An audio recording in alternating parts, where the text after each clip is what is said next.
Muito boa tarde, meus irmãos. Que a doce paz de Jesus permaneça conosco de sempre. Boa tarde aos amigos da internet. Boa tarde aos amigos que estão no segundo andar, nos assistindo também. É uma alegria muito grande a gente estar aqui, participando desse congresso, participando da revelação divina. E de forma interessante, né? O Júlio fez a grande abertura do nosso congresso, porque todas as palestras estão ligadas ao chamamento e à recomendação que ele fez, né? E observando a passagem lá do livro Nosso Lar, de André Luiz, existe um trecho muito interessante quando uma mulher é resgatada do umbral, né? E pela cronologia da obra, mais ou menos ali em 1939, por aí. E essa senhora, ela desencarna em 1888, né? Ela desencarna no dia da abolição da escravatura, né? Ela infartou. E ela infarta porque ela não aceitou a abolição da escravatura, né?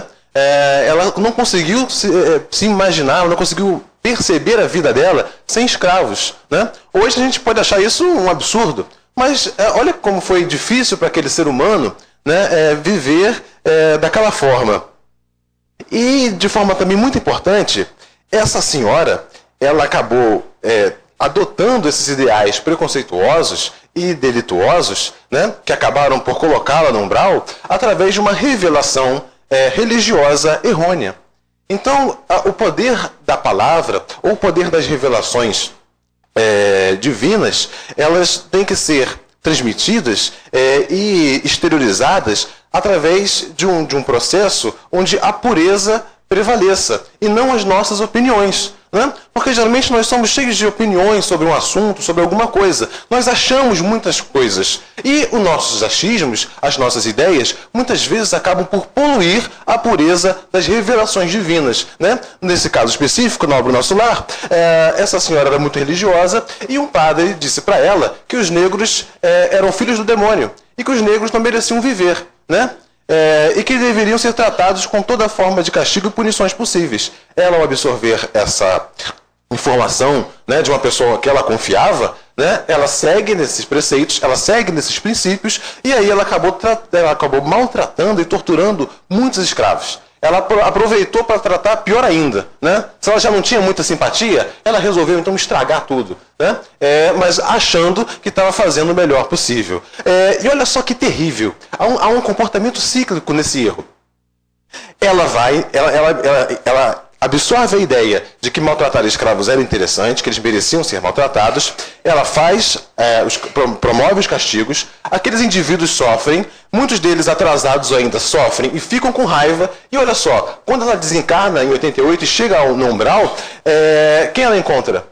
Ela encontra muitos daqueles que ela maltratou, mas que também tinham uma vibração muito baixa, né? Ainda não tinham um grau de evolução adequado. E olha só que situação intrigante. Aqueles escravos que ela maltratou foram persegui-la, foram promover a sua perseguição no umbral. Então olha só, quando ela encontrou com seus antigos escravos, qual foi o pensamento, qual foi o sentimento que ela desenvolveu lá no umbral agora?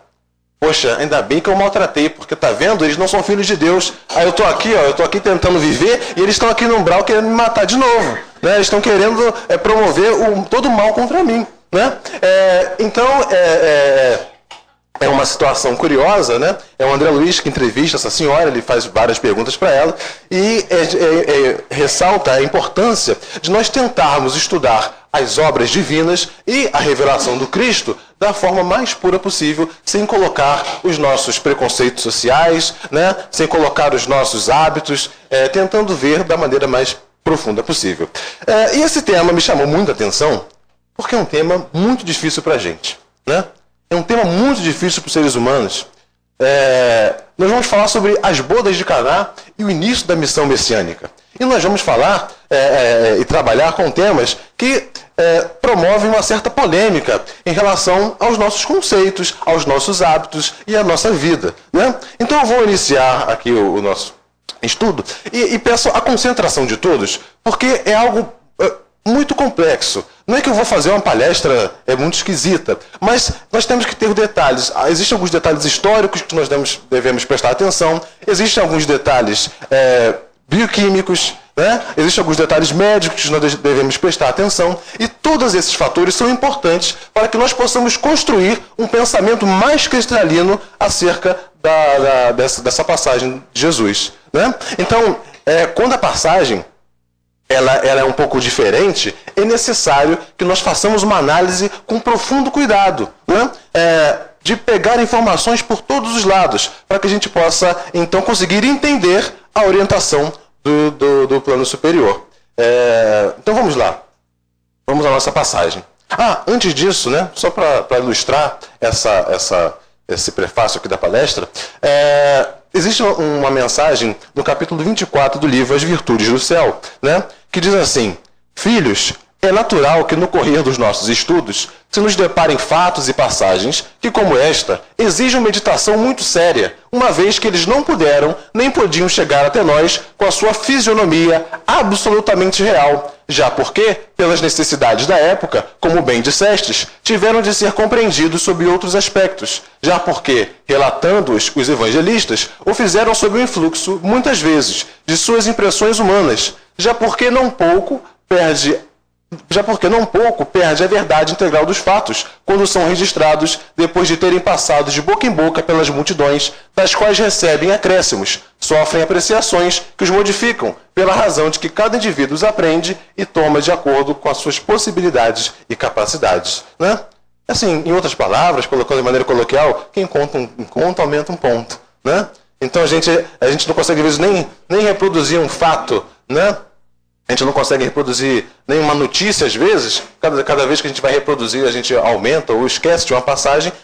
Consequentemente, essas coisas aconteciam também com Cristo, né? Então vamos ver e trabalhar esse aspecto dentro da obra Os Quatro Evangelhos, que é muito reveladora, né? Os evangelistas trazem uma nova visão, uma nova perspectiva a respeito da origem do Cristo, né? A respeito do seu corpo, a respeito da sua estrutura, mas de maneira interessante, os evangelistas são revolucionários, trazem revelações que são altamente esclarecedoras e que causam alguma adversidade ao nosso ponto de vista e ao nosso pensar. Então, primeiro é o seguinte: está estabelecido lá no Evangelho de João como o primeiro grande milagre de Jesus, né? Então, a transformação lá da água em vinho nas bodas de Caná foi o primeiro milagre de Jesus, e Jesus começa assim a sua missão messiânica. Mas será que o Espírito pleno e puro como Cristo iria esperar tanto tempo para ajudar alguém ou para desenvolver alguma das suas habilidades para que ele pudesse reestruturar a humanidade? Então, a primeira ação pública de Jesus, né, revelada por Eurípides de Barçanufo, não foi lá nas bodas de Caná, mas foi quando Jesus ainda era adolescente. Está estabelecida no livro A Grande Espera, né? Aqui, psicografia de Corina Novelino, e nesse livro A Grande Espera é o primeiro contato que Jesus tem com aqueles que já o aguardavam. Então havia uma comunidade essênia que esperava a vinda da grande estrela, né? Eles esperavam a vinda do governador do planeta Terra, mas não sabiam qual era a forma de Jesus. Eles achavam que era uma estrela que ia vir, eles acharam que era uma forma especial. E o primeiro contato que eles têm com Cristo ele ainda adolescente, né? Se mostrando adolescente, e está bem relatado aqui no capítulo 32, esse encontro. Então diz assim: o adolescente aparecia ainda aos companheiros revestido de luz, irradiando centelhas ofuscantes. Seus olhos iam de um ao outro, como a interrogar sobre a presença de todos ali naquela hora tão difícil. E como não se aproximasse para apertar a destra de Josafá e dos companheiros, o adolescente cercou-se da velha servidora e abraçou-a com ternura.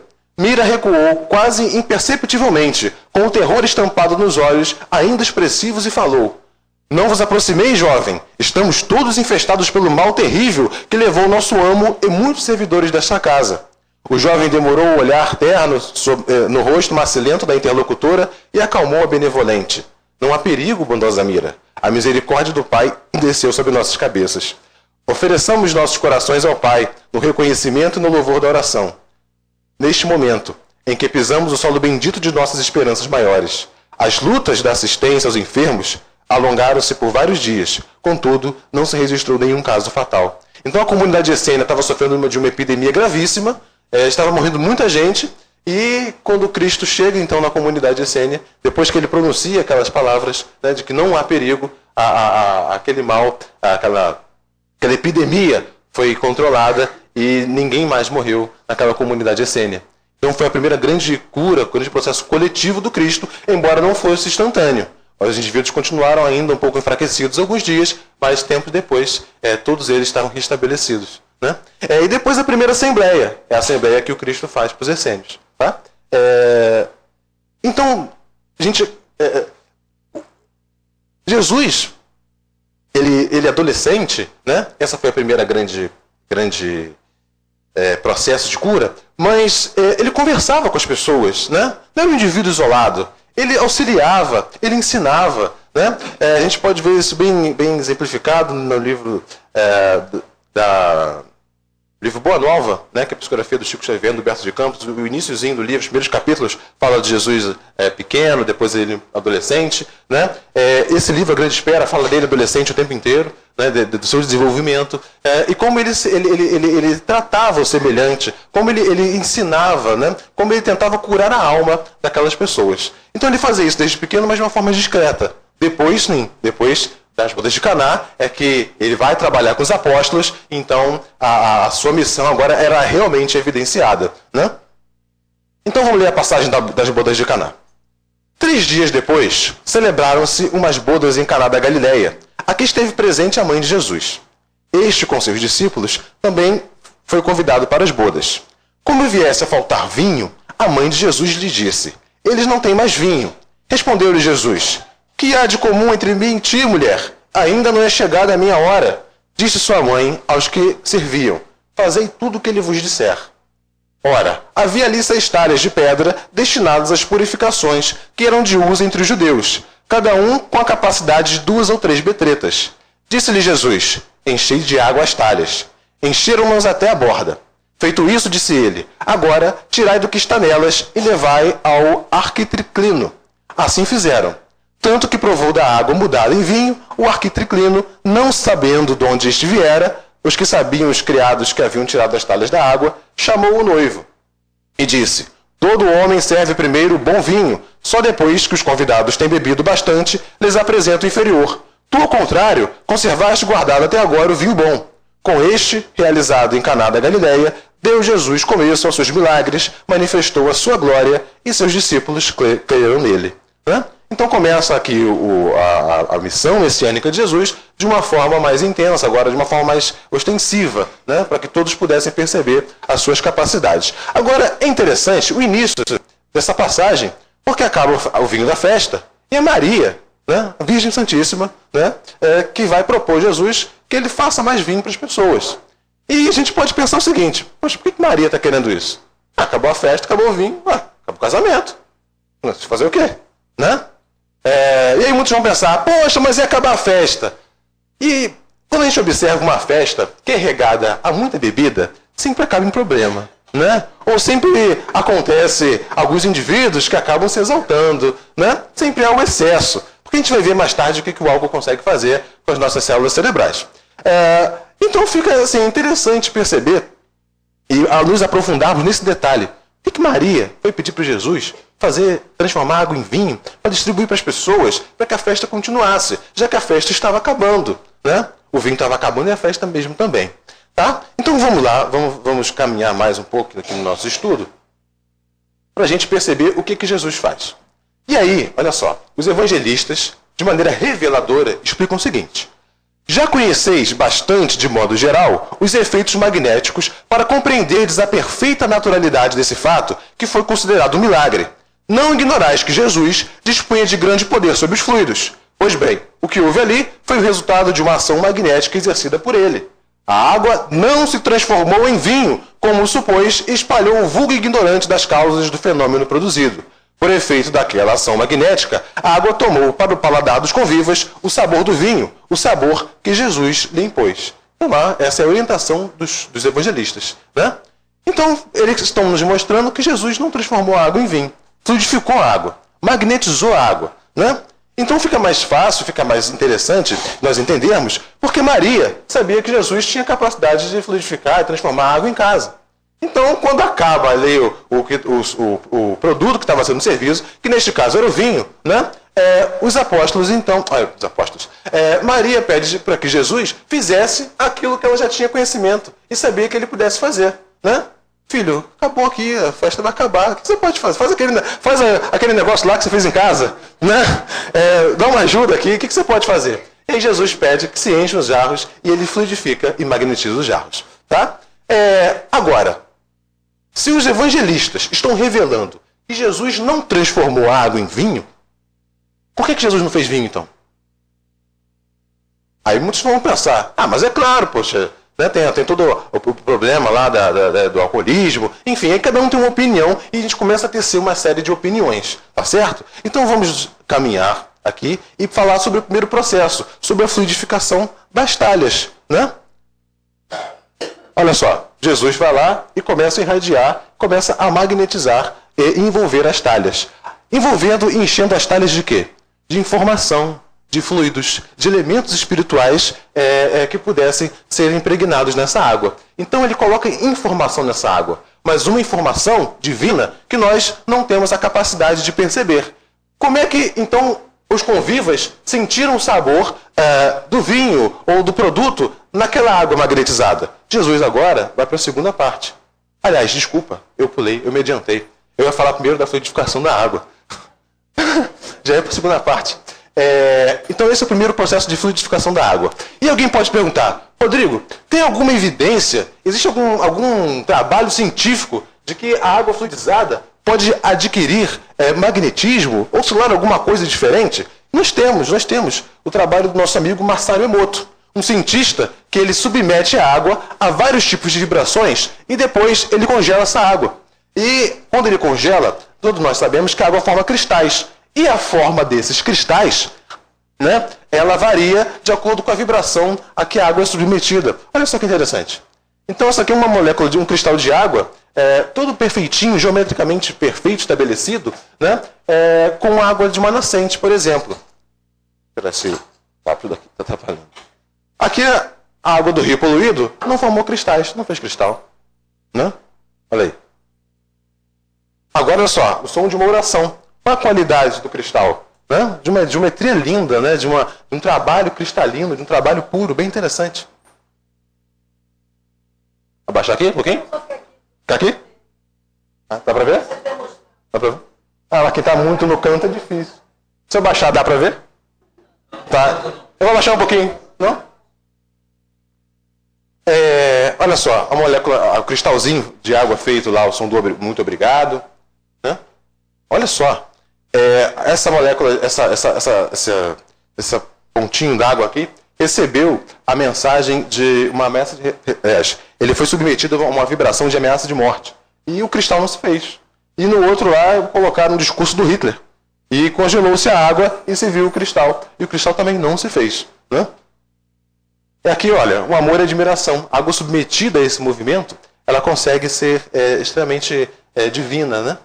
E olha, esse é o mais interessante, e eu gostaria que vocês prestassem atenção nesse, que tem tudo a ver com a nossa palestra das bodas de Caná, da transformação da água em vinho. Esse é a cristalização da água com a essência de camomila.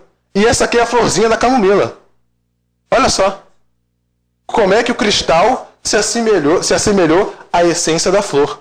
Para a gente ver como é que o magnetismo, né, de uma estrutura, né, vai aparecer até nos seus resíduos, né, nos seus resquícios. Então isso aqui é um resquício da camomila que lá na intimidade microscópica fez o cristal com a forma da flor.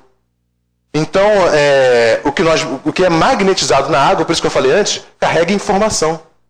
Olha como é que o cristal agora se comporta. Com a informação que era do magnetismo vegetal, né, do crescimento da pétala. Bom, se for assim, agora fica mais fácil, né? A gente consegue entender que se eu magnetizar realmente a água, ela vai conter informações e propriedades muito interessantes. Na obra O Nosso Lar, né, o André Luiz conversa com Lísia sobre... não mudei a cor. Sobre os bosques das águas. E ele diz assim, ó, sobre a água. O Lísias fala para o André, aqui ela é empregada sobretudo como alimento e remédio. Há repartições no Ministério do Auxílio absolutamente consagradas à manipulação de água pura, com certos princípios suscetíveis de serem captados à luz do sol e no magnetismo espiritual. Na maioria das regiões da extensa colônia, o sistema de alimentação tem aí as suas bases. Acontece, porém, olha só, que só os ministros da união divina são detentores de maior padrão de espiritualidade superior entre nós, cabendo-lhes a magnetização geral das águas do Rio Azul. Então, a pureza, né, a expressão mais divina, né, a água é trabalhada com os ministros lá da união divina. E aqui a nossa água corre debaixo da terra junto com o esgoto. Né? Então, quão longe ainda nós estamos de alcançarmos esse nível de evolução espiritual de sutileza. Mas a gente tenta aqui com a água fluídica, né? Já estamos ensaiando esse trabalho que é feito com os amigos espirituais, no qual o futuro a gente vai usar até como alimento mesmo. Né? Vamos caminhar? Então está o Cristo dominando como governador do planeta e espírito de pureza plena. O Cristo dominava todos esses aspectos. Não havia nada, não há nada na natureza do planeta Terra que é oculto ao Cristo. Que não há nada que ele não conheça. Até porque, como governador do planeta, ele presidiu a formação da Terra. Então não há nada, não há nenhuma ciência que o Cristo não possa manipular e o Cristo não possa utilizar. Então a gente bem viu que materialmente já se comprova que a água ela se magnetiza e o amigo espiritual Lísias explicando como é feito a captação e o trabalho da água na colônia do nosso lar, a água servindo como um alimento, a água servindo como sustento dos espíritos. Então, a pureza maior das bodas de Caná não estava no seu fim, que era o produto parecido com o vinho, mas era na pureza da água que o Cristo consegue manipular. É a manipulação divina da água. Agora é o seguinte, chegou a segunda etapa, né? A primeira foi magnetizar a água. Só que, para isso, era necessário que os convidados estivessem agora todos também magnetizados. Para quê? Para conseguirem sentir as informações e a vibração contida naquela água. Por isso que os convivas sentem, porque agora o Cristo magnetiza a todos os que estão ao seu redor. E foi nesse contexto que a sua missão messiânica tem início de uma forma mais ostensiva através desse trabalho espiritual que Jesus fez. E agora, por que o vinho? Isso é qualquer coisa. Né? Mas por que o vinho foi escolhido? É interessante. Né? E aí a explicação é bem interessante. Porque cada povo da humanidade diz que foi a sua cultura que desenvolveu o vinho. Então você vai em povos variados, você vai encontrar a informação de que eles desenvolveram o vinho. Tá? Mas a informação que nós encontramos aqui mais longa, né, de uma datação material e mais antiga, é o trabalho que os egípcios faziam. Né? Então, olha só, os egípcios foram o primeiro a registrar em pinturas e documentos, né, o processo da vinificação e no uso da bebida em celebrações. Né? Então, eles chamavam o vinho de irep. Tá? E era um uso que era restrito, não era aberto à população, não era para todos, era só para as famílias reais. Então só os sacerdotes, só os indivíduos que tinham ligações com a família real ou alguma nobreza dentro do Antigo Egito, eles que podiam e tinham acesso a esses vinhos. Né? E é interessante porque os egípcios catalogaram tudo. Né? Eles tinham lá o indivíduo responsável pela fermentação, eles tinham um catálogo das ânforas, eles catalogavam e escreviam nas ânforas. Tem um trabalho bem interessante que o pessoal da UF fez sobre essa história do vinho no Egito. Né? Então está aqui lá, eles fazendo a colheita, depois pisando nas uvas, depois espremendo, né, para poder extrair o sumo da uva. Tá? E aí tem outros documentos egípcios relatando esse trabalho lá que os egípcios faziam. Como eram engenhosos, né, os egípcios. Muito bem, o interessante é o seguinte, no Egito havia dois produtos feitos com a uva. Um era o irep e o outro era o xedé. E xedé ninguém sabia o que era. E o que era o xedé? Não sei. E descobriram uma ânfora que estava escrito xedé. Né? E acreditava-se que o xedé era um produto feito de romã, era um vinho feito de romã. Mas a análise atual mostrou que era um produto feito de uva. Né? Então, sim, não se sabe o que era, mas era feito de uva. Então tinha um vinho alcoólico, que era o irep, e um outro produto que a gente não sabe, né? Não sei, pode ser. Fica a sugestão. Que era chamado Chedé e também era de muito boa qualidade. Na ânfora estava lá, Chedé de ótima qualidade. O que era, não sei.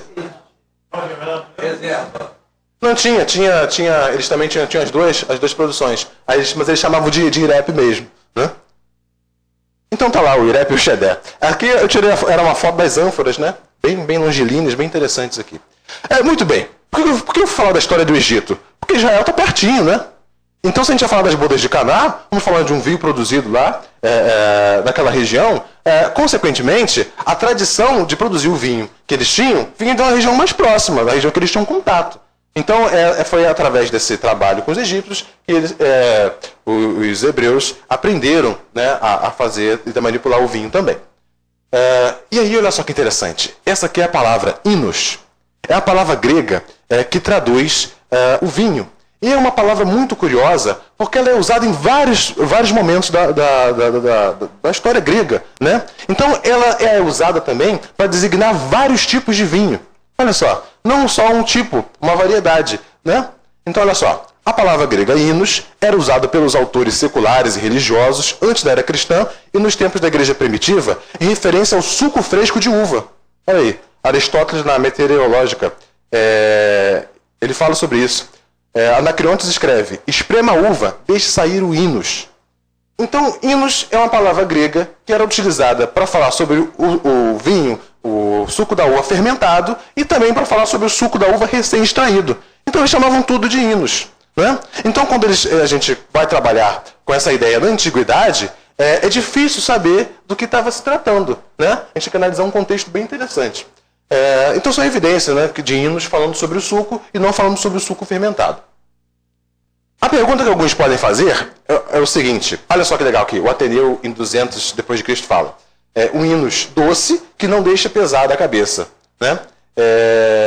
E aí outras passagens que a gente vê sobre o suco da uva.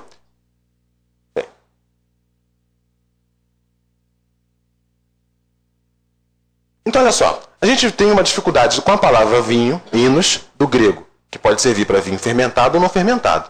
Temos também uma palavra problema agora com a parte hebraica do Antigo Testamento, porque nós temos várias palavras no Antigo Testamento que falam sobre vários tipos diferentes de vinho, olha só. Então, a situação está complicando, né? Ainda bem que os evangelistas nos ajudaram no início, explicando que, olha, o negócio é fluidificação da água. Essa discussão etimológica aqui, vocês não precisam adentrar. Mas ela é interessante para ilustrar o nosso trabalho, né? Então, havia vários tipos de vinho. Vários tipos de descrições de produtos da uva dentro do Antigo Testamento. Tem uma tabela enorme, bem interessante. E aí a pergunta que pode ficar é a seguinte: mas, Rodrigo, antigamente não tinha conservante. Como é que alguém ia produzir um suco de uva e ele não ia fermentar, não ia estragar? Tinha que logo fermentar, fazer o vinho e deixar lá. Será que isso é verdade? Ou será que a engenhosidade humana naquela época dava um jeito de resolver isso? E aí nós temos evidências, né, bem interessantes. Em Columela, na obra da Agricultura, sabendo que o suco de uva não fermenta quando mantido a frio, abaixo de 10 graus Celsius e livre do ar, né, ele escreve da seguinte maneira: para que o suco de uva sempre permaneça tão doce como quando produzido, siga estas instruções. Depois de aplicar a prensa às uvas, separe o mosto mais novo. Coloque-o no vasilhame, tampe-o e revista muito cuidadosamente com piche, para não deixar a mínima gota de água entrar. Então, assim, eles desenvolveram métodos de preservar os seus sucos, de preservar as suas produções, né? Que já era difícil produzir, né? E mais difícil ainda de se conservar. E olha que interessante. Em seguida, mergulhe numa cisterna ou tanque de água fria e não deixe nenhuma parte da ânfora ficar acima da superfície. Tire a ânfora depois de 40 dias. O suco permanecerá doce durante 1 ano. Então eles conservavam suco fresco durante 1 ano. E o outro método era ferver o vinho. Você pega a uva lá e ferve, e aí você mantém também durante bastante tempo. Então são casos interessantes, né? Que ajudam a ilustrar a palestra, né? Então, por isso que durante muitos anos ficou se confundido, a humanidade não conseguiu entender que tipo de produto estava sendo feito, né? Quando fala que Jesus transformou a água em vinho, ele transformou em hinos, mas que tipo de hinos? Né? É o suco fresco, transforma o suco com álcool, enfim. A discussão era grande, né? E agora pra gente não é mais. Quanto tempo eu tenho? 25 minutos? Tá bom. 20? Tá bom, 20 minutos. Muito bem. Então a gente viu que Jesus... Tem muito vinho.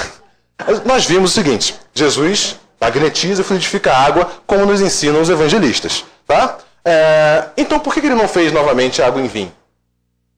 Nem o suco de uva ele fez, né, para não confundir. Só fluidificou a água. Né? Mas qual a composição do vinho? Né? Eu não sou enólogo não, tá, gente? Eu não tenho familiaridade. Tem gente que vai saber muito mais as composições do que eu. Mas nós temos uma grande parte que é de água e nós temos compostos alcoólicos dentro, né? Que é interessante. Eu vou falar sobre o álcool hoje, mais especificamente falando. Mas não é do domínio comum, só para quem é da área biomédica, né, ou da química, por exemplo. Mas quando eu falo de álcool, eu estou falando de uma família muito grande, com uma diversidade de compostos. Por isso que volta e meia aparece alguém na mídia dizendo: olha, não, o álcool faz bem para a saúde. Olha, não, outro, não, o álcool faz mal. Ele fica um faz bem, um faz mal, que é uma discussão que não tem cabimento. Porque quando nós estamos falando disso, nós estamos falando de uma função da química orgânica. Ou seja, nós estamos falando de compostos que tem uma variedade absurda. Então, assim, é como se fosse a gente aqui dentro dessa sala aqui, né? Existe o álcool mau, né? Sou eu. Né? E vocês são um álcool bom, vamos assim dizer. Então, cada um de vocês tem uma particularidade, tem uma especificidade, né? Tem um sobrenome diferente, tem uma história de vida diferente e tem profissões diferentes da minha. Tá? Então, quando a gente analisa quimicamente, bioquimicamente, o álcool em si, a gente deve saber de que álcool nós estamos falando. Porque posso estar falando sobre uma coisa que é positiva ou sobre uma coisa negativa. Então, nem todo mundo é muito bom, nem todo mundo é muito mal. Depende de um contexto que nós vamos trabalhar, né? Por que eu estou colocando isso na nossa palestra? Para saber por que Jesus não fez o álcool propriamente, né? Por que Jesus, então, evitou fazer esse processo e realiza a fluidificação da água? E detalhe, será que os nossos amigos espirituais têm alguma orientação a respeito disso? Será que o Dr. Bezerra entende e caminha dessa forma? Né? Na verdade, eu já vou adiantar. O Bezerra, ele entende a forma como nós exploramos aqui. Né? Mas cabia a nós transformar isso numa forma científica, numa forma palpável, para que a gente possa discutir com propriedade. E não ficar no eu acho. Né? Então, assim, o Bezerra tem uma diretriz, o Cristo tem uma diretriz. André Luiz explicou muita coisa pra gente, os espíritos explicam as coisas pra gente. Mas por que então não posso caminhar nesse sentido? A gente vai ver isso agora, tá? Existem vários outros compostos, que não vou entrar em detalhes, tá? Enfim, tem composto químico à beça nessas produções, nessas estruturas. E aí eu vou falar um pouquinho agora sobre a presença do álcool dentro lá do vinho, dentro da estrutura. Existem vários tipos de álcool dentro de um mesmo vinho, né? Então, ou seja, existem vários membros, né, de uma família, existem várias pessoas diferentes, né, que pertencem à mesma família dentro dessa estrutura. E aí, acontece às vezes com a nossa família, né? Às vezes tem sempre alguém que é mais difícil, alguém que às vezes não é tão simpático, às vezes a gente tem algum parente que é um pouco violento, né? E aí nós temos que ter cuidado com eles, né? Com os mansos, com os pacíficos, não tem problema. Mas com aqueles que são mais exaltados, às vezes mais agressivos, a gente tem que tomar um certo cuidado. Tá certo? Mas eu já adiantei para você. O que é o álcool? O álcool ele é um composto carbônico que tem uma hidroxila, que é esse grupamento OH aqui. Sim, para quem não é que é de humanas, que não gosta muito de química, não tem problema não. É só para a gente poder ilustrar. Mas o embasamento químico é necessário para a gente poder conversar, né? Então, olha só, é uma hidroxila ligada ao carbono sp3, tá? Para quem é de química, de biomédica, tudo bem. Então, esse vai ser o grupamento que a gente vai trabalhar. Então, tem vários tipos de álcool, eu não vou entrar nessa discussão aqui. Qual o problema dessa molécula? Né? O problema dessa molécula, desses grupamentos aqui, desses grupamentos químicos, é que eles são enquadrados hoje numa categoria chamada de drogas psicotrópicas. Né? Ou seja, são substâncias químicas que têm tropismo, que têm capacidade de se ligar ao nosso cérebro, ao nosso sistema nervoso central. Então, tudo que vai se ligar ao nosso sistema nervoso central, nós temos que ter cuidado. Né? Eu não estou falando combater, não. Existem várias outras substâncias que têm tropismo também. Né? Existem várias outras substâncias que vão querer migrar para o nosso sistema nervoso central. Mas imagine o seguinte, imagine o computador funcionando, né? Está aqui o computador funcionando, muito bem.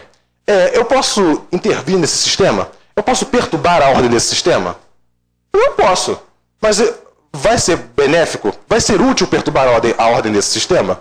Não vai, né? Eu vou gerar uma falha no hardware, eu vou estragar o software, eu vou perder a conexão entre os dois, e aí não tem mais nada sendo projetado, sendo produzido.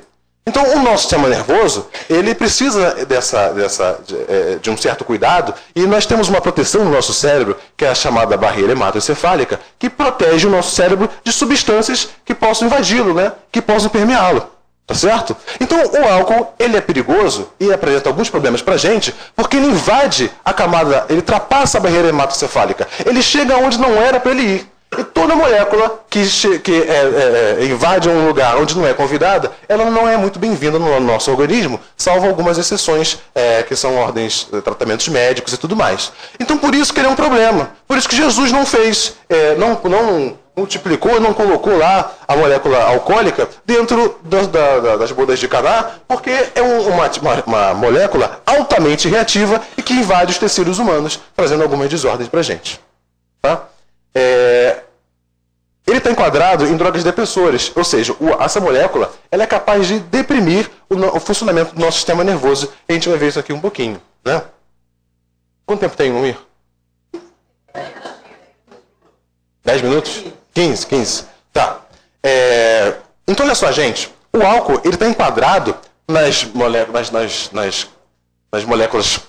depressoras do sistema nervoso central, junto com outras, olha, junto com barbitúrico, junto com diluentes, junto com ketamina, junto com cloroforme, junto com ópio, junto com algumas coisas, né, que nós consideramos inadequadas. E a gente pode perguntar, poxa, Rodrigo, mas se quimicamente está classificado, está no mesmo grupamento, por que isso vende? Por que é vendido? Porque é um hábito nosso, né? É um hábito ainda atrasado que nós ainda desenvolvemos, né? E nós consideramos isso, aceitamos isso socialmente. Mas se nós pensarmos, a gente aceita tanta coisa socialmente, né? A gente aceita a miséria, a gente aceita que o nosso próximo morra de fome, a gente aceite, né, que crianças não tenham nenhuma proteção, fiquem sem cuidado de um lar. Nós aceitamos, nós convivemos de uma maneira muito indiferente com o sofrimento alheio, né? E não é tão diferente quando chega aqui nessa situação, tá certo? Muito bem. Aqui tem um desenhozinho do cérebro mostrando as áreas diferentes, né, que nós utilizamos. E aí fica a pergunta, mas Rodrigo, se eu sou espírita, eu sei que a consciência está no espírito, onde é que o cérebro entra nessa história? Né? É porque o cérebro ele é um transdutor. Ele é capaz de pegar a informação do espírito e trazer para o mundo físico. Se eu lesar cada areazinha dessa, o espírito perde a potencialidade? Não perde, o espírito continua pensando, mas a informação não chega até a nossa via material, o nosso corpo material.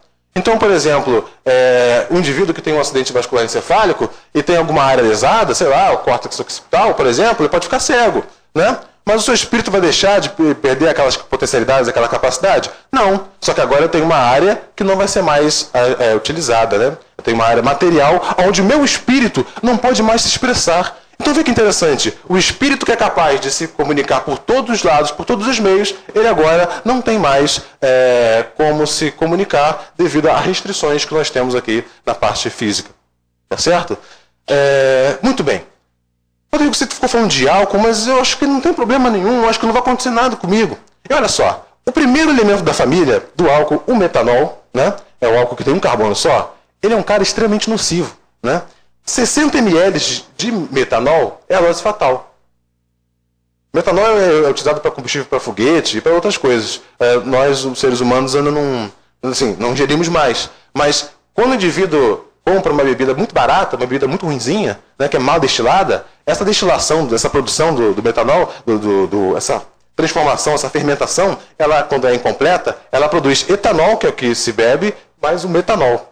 Então, há metanol em várias bebidas? Pô, com certeza. Estragam bastante, prejudicam o organismo. Olha só, ela provoca acidose metabólica, com lesões oculares, degeneração parenquimatosa do fígado, dos rins, do coração, alterações epiteliais, enfisema, enfim, disfunção cerebral progressiva, além da necrose pancreática. E a cegueira, né?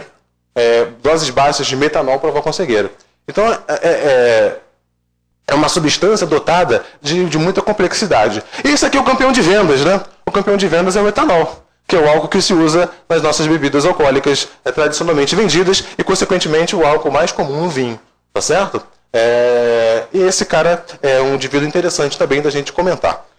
Pois bem, alguns podem estar falando, poxa, Rodrigo, isso é muito blá blá blá, eu não estou visualizando o que você está querendo dizer. E aí, eu falei do problema do metanol, que é extremamente tóxico e uma dosezinha pequena mata. Agora eu vou falar do etanol, que é o vendido por aí comumente, né?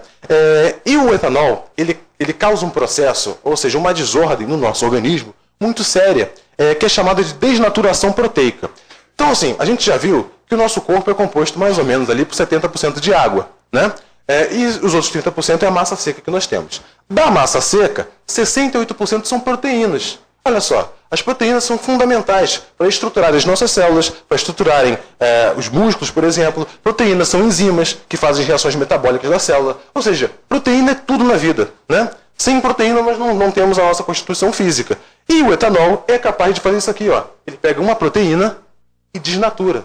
Ou seja, o que é desnaturar? É perder a função, perder a formação, perder a sua capacidade funcional. E detalhe, a desnaturação proteica que o etanol faz, ela é muito violenta, porque ela é irreversível. Uma vez que eu desnaturo a proteína, eu não consigo mais a sua função de volta. Tá certo? Mas o Rodrigo não sabia disso, né? Assim, são coisas que que deveriam ser mais divulgadas, mas a gente não sabe, a gente não conhece. Muito bem, para dizer que isso aqui não existe, eu vou mostrar para vocês. Tá? A gente faz um experimentozinho. É bobo, é simples, mas é útil. Tá? Vamos lá.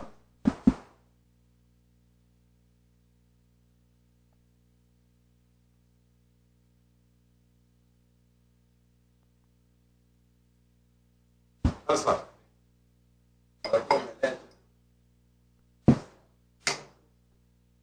Muito bem. Nós temos um ovo. Todo mundo sabe que o ovo é bem rico em proteína, né? Tem muita albumina aqui dentro, tem muita albumina no ovo. E eu trouxe aqui um pouco de etanol, né? Para vocês verem se o etanol desnatura ou não a proteína, como eu estou falando, tá? Então vamos lá, vamos fazer aqui a experiência.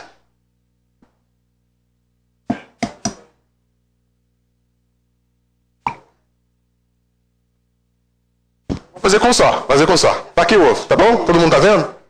Legal. Muito bem. Não é mágico, não. Só Deus. Olha só, vou acrescentar uns 2 dedinhos de etanol, tá certo? O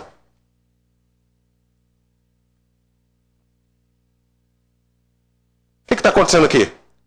Muitos vão falar, o ovo está cozinhando. Cozinhando é desnaturação proteica. Quando a gente faz um ovo frito, sabe o que a gente faz com o ovo? A gente desnatura. Então eu pego uma proteína que tem uma forma, tiro a forma dela. Só que aí o ovo fica cozido. Então, ovo cozido é ovo desnaturado. Né? Quando a gente faz besteira em casa, a mãe fala, filho desnaturado. É isso aí. Você tinha uma função a cumprir e não cumpre. Aí sua mãe chega e fala que você é desnaturado.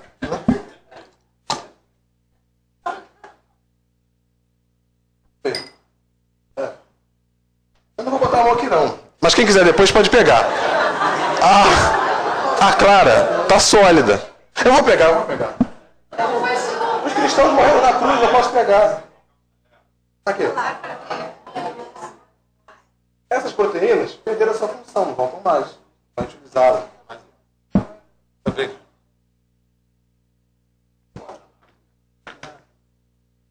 Muito bem, então vocês podem fazer isso em casa, tá certo? Esse álcool aqui, ele é um álcool forte. Ele é um álcool forte. Olha, ele é 92%, tá bom? Aliás, 92 grau alcoólico. É um álcool bem forte. No uísque, por exemplo, você tem 40% de álcool. Então vai dar, sei lá, 40% de ovo cozido, né? Enfim, cada um tem a sua atribuição. Então, olha só. E aí fica assim, eu não vou me estender mais, porque o efeito é bem claro, né? Rodrigo, vai me cozinhar. Não é que vai cozinhar, porque o nosso organismo tem condições de se reparar, mas tem um lugar onde todo esse dano fica gravado, que é no perispírito e no corpo etérico. Então as lesões teciduais que eu promovo, elas vão ser reparadas, eu vou ter uma nova célula, as células vão morrer. Eu vou ter uma nova célula ali para ocupar aquele lugar, mas vai ficar marcado em mim aquela desnaturação, aquele efeito que eu tomei. Então assim, é interessante isso, nós não somos educados às vezes, né, nesse pensamento bioquímico. Então assim, é muito fácil ingerir qualquer coisa. É muito simples, eu pego aqui e viro, e torno.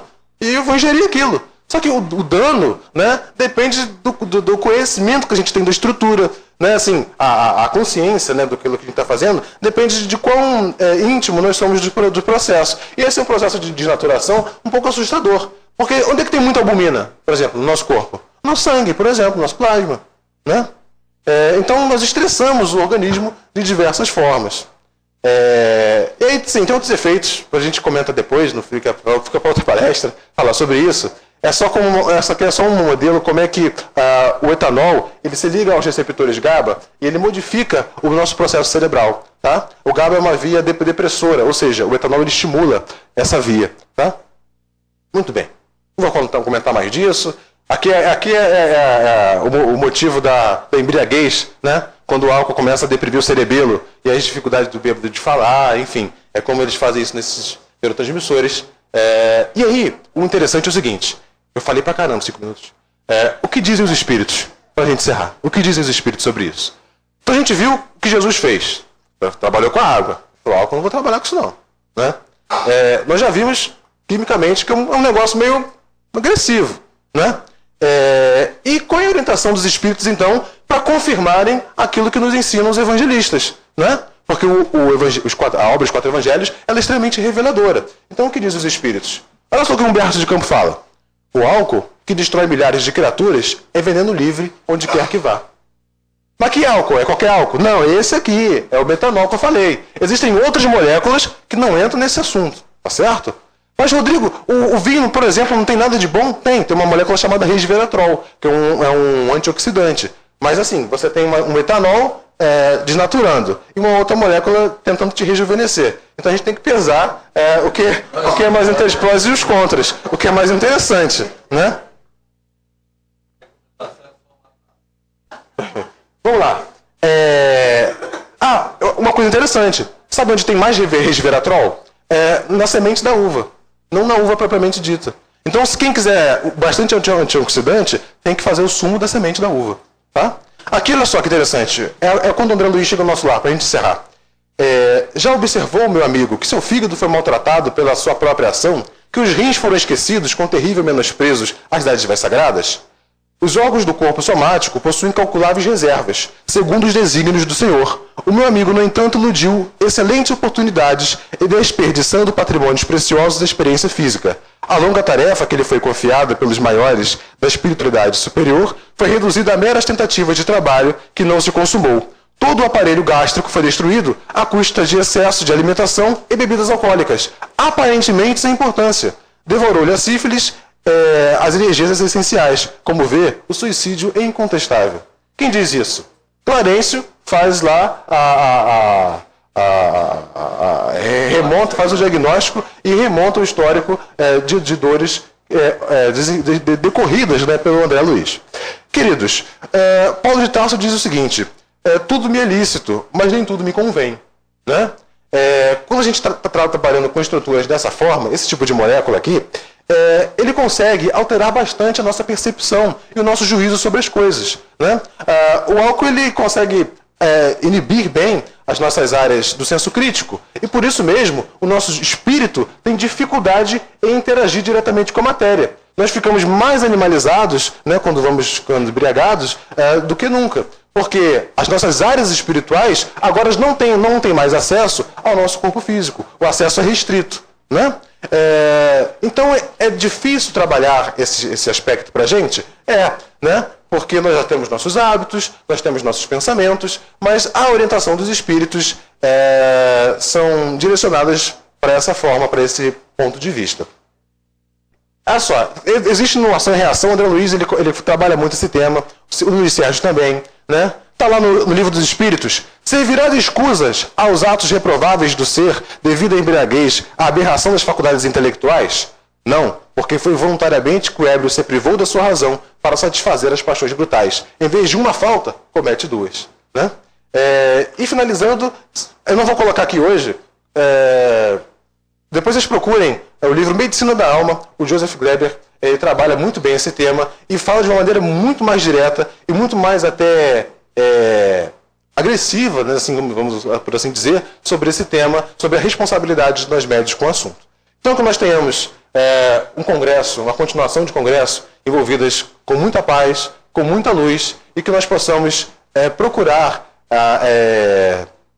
realizar as bodas de Caná, né, da forma como Cristo a fazia, através da fluidificação da água. Que a nossa alegria possa ser verdadeira, possa ser cristã, que a nossa alegria possa ser sincera, né? Que a gente possa estar envolvido por esse amor e por essa vontade de servir ao Cristo, né? E não estejamos iludidos ou ausentes do processo, né? Imagina chegar lá no plano espiritual e falar: poxa, Cristo fulano, você foi queimado? Ah, eu morri queimado, por amor ao Cristo, né? E aí você vai ser bem encaminhado e bem recebido. Agora, oxe, fulano, você foi queimado? Fui, mas eu não sabia o que está acontecendo, estava bêbado, né? Cheguei lá, tinha uma fila, eu fui, e quando eu vi, eu acabei queimado, né? Que a gente possa servir ao Cristo com muito carinho, com muito amor, suportando as dores da matéria e servindo com uma verdadeira dignidade, né? Muita paz e muita luz.